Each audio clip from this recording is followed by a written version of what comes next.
Assalamualaikum warahmatullahi wabarakatuh. Innal hamdalillah nahmaduhu wa nasta'inu wa nastaghfiruh wa na'udzu billahi min sururi anfusina wa min sayyiati a'malina may yahdihillahu fala mudhillalah wa may yudhlil fala hadiyalah. Asyhadu an la ilaha illallah wa asyhadu anna Muhammadar Rasulullah la nabiyya ba'dah. Pertama dan yang utama, mari kita panjatkan rasa syukur kita kehadirat Allah Subhanahu wa taala sampai pada hari ini, di hari Jumat ya, tanggal 12 Juli 2024 yang bertepatan dengan tanggal 6 ya. Tanggal 6 Muharram ya, tanggal 6 Muharram 1446 Hijriah. Mohon maaf, ini podcast untuk hari ini agak sedikit terlambat ya. Tadi pagi harus cepat-cepat ke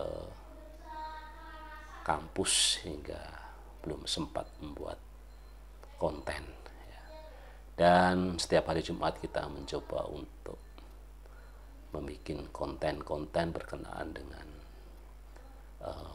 Islam dan perkembangannya. Dan pada hari ini karena kita di awal bulan Muharram ya, orang Jawa bilang bulan Suro ya, ada banyak hal yang mungkin sedikit kita ingatkan kembali ya, apa hal-hal yang penting kita lakukan di bulan Muharram dan apa yang sesungguhnya tidak penting ya, tapi kadang-kadang tidak penting tapi itu kita lakukan ya.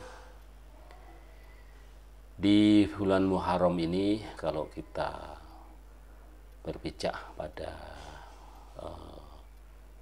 sunnah Rasul ya, kita disunahkan untuk puasa ya, di mana puasanya itu ada di tanggal 10 Muharram ya. Rasulullah Shallallahu Alaihi Wasallam mendorong kita melakukan puasa pada bulan Muharram ya, sebagaimana sabdanya, puasa yang paling utama setelah puasa Ramadan adalah puasa pada bulan Allah atau bulan Muharram. Sementara sholat yang paling utama setelah sholat wajib adalah sholat malam. Hadis riwayat Muslim nomor 1163 dari Abu Hurairah. Imam Nawawi menjelaskan hadis ini merupakan penegasan bahwa sebaik-baik bulan untuk berpuasa adalah pada bulan Muharram. Lalu mengapa Nabi Sallallahu Alaihi Wasallam diketahui banyak berpuasa di bulan Sya'ban bukan di bulan Muharram ya? Jadi menurut Imam Nawawi ada dua kemungkinan. Yang pertama, mungkin saja Nabi Sallallahu Alaihi Wasallam baru mengetahui keutamaan banyak berpuasa di bulan Muharram di akhir hayat hidup, beliau.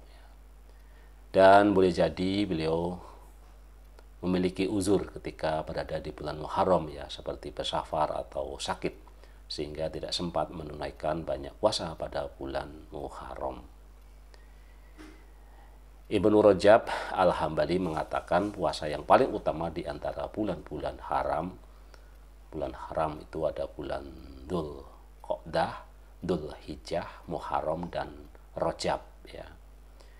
Adalah puasa di bulan Muharram yang sering disebut sebagai Syahrullah ya.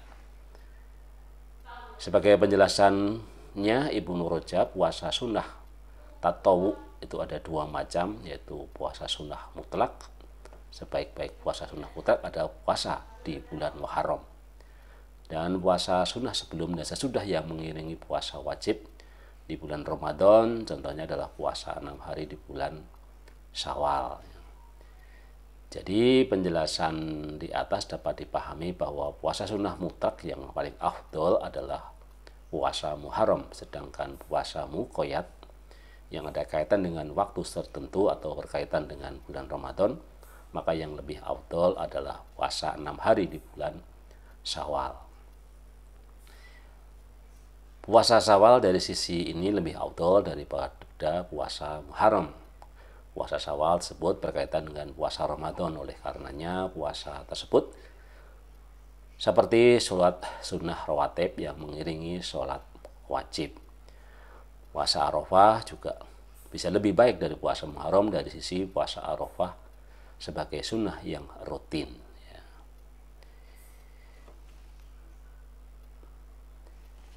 Jadi tentu anjuran untuk banyak berpuasa ini tidak mesti sebulan penuh ya. Sebagaimana dari hadis riwayat Muslim nomor 1156, aku tidak pernah melihat Rasulullah SAW berpuasa sebulan penuh selain di bulan Ramadan, dan aku tidak pernah melihat beliau banyak puasa dalam sebulan selain pada bulan Sya'ban ya. Nah, kemudian kapan sih kita disunahkan untuk puasa di bulan Muharram ini? Itu adalah yang paling utama adalah tanggal 10 Muharram ya.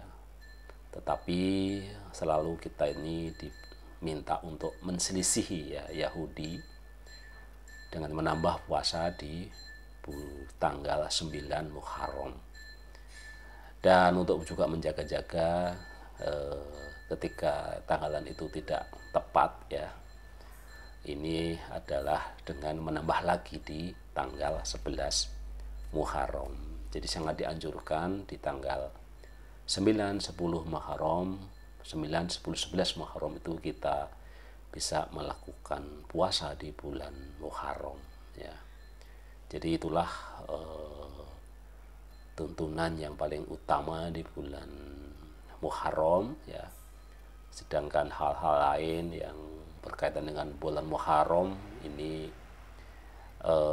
nanti akan banyak pendapat ya, dari yang ekstrem ya, yang ekstrem mengatakan jangan membuat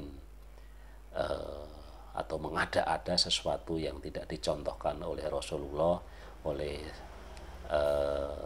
sahabat-sahabatnya ya, terutama untuk Abu Bakar, Utsman, Umar, dan Ali ya, juga sahabat berikutnya ya. Nah, nanti ini debatable ya. Nah, seperti di hari-hari ini ya, kita banyak menyaksikan di berbagai kampung ada yang mengadakan peringatan tahun baru Islam ya. Sesungguhnya dalam konteks hukum Islam yang paling harus kita pahami bahwa ketika itu tidak ada perintah, tidak ada larangan, hukum dasarnya adalah boleh ya. Yang kadang-kadang dikhawatirkan adalah ketika kemudian apa yang boleh itu kemudian melembaga sehingga seakan-akan ya, atau umat memahaminya sebagai hal yang harus dilakukan, bahkan juga wajib ya, setidak-tidaknya itu kemudian dianggap itu sebagai sunnah. Nah, ini yang menjadi keliru ya. Nah, ini nanti banyak ya ulama, banyak ustadz yang punya pendapat yang berbeda-beda menyikapi hal ini ya. Jadi dari yang sangat longgar sampai yang sangat ketat ya. Yang sangat ketat ya, ada yang mengatakan peringatan 1 Muharram itu ya sebuah keburukan yang sering disebut sebagai bid'ah gitu ya. Jadi sesuatu yang memang tidak ada tuntunannya. Jadi kalau memang kita lihat ya memang tidak ada tuntunannya gitu ya. Kan yang jadi pertanyaan adalah apakah semua yang tidak ada tuntunannya itu tidak boleh. Nah, ini kalau kita pertanyaannya segala sesuatu yang tidak ada tuntunan dan juga tidak ada larangan, kan sebenarnya hukum dasarnya adalah boleh ya. Nah, inilah tadi yang sering jadi berbeda pendapat ya. Saya kira kita sudah cukup dewasa, yang paling penting adalah ketika itu sesuatu itu memang tidak ada larangan, itu tidak ada tuntunan gitu ya. Ya jangan kita kemudian levelnya itu ditingkat menjadi sunnah gitu ya, bahkan wajib ya, itu yang menjadi keliru ya, pemahaman kita ya. Jadi kalau saya sebagai orang yang belajar ilmu sosial gitu ya, jadi ya itulah kekayaan kebudayaan kreativitas manusia, kan manusia harus kreatif ya, sepanjang tidak ada larangan, tidak ada apa istilahnya, tidak ada larangannya gitu ya,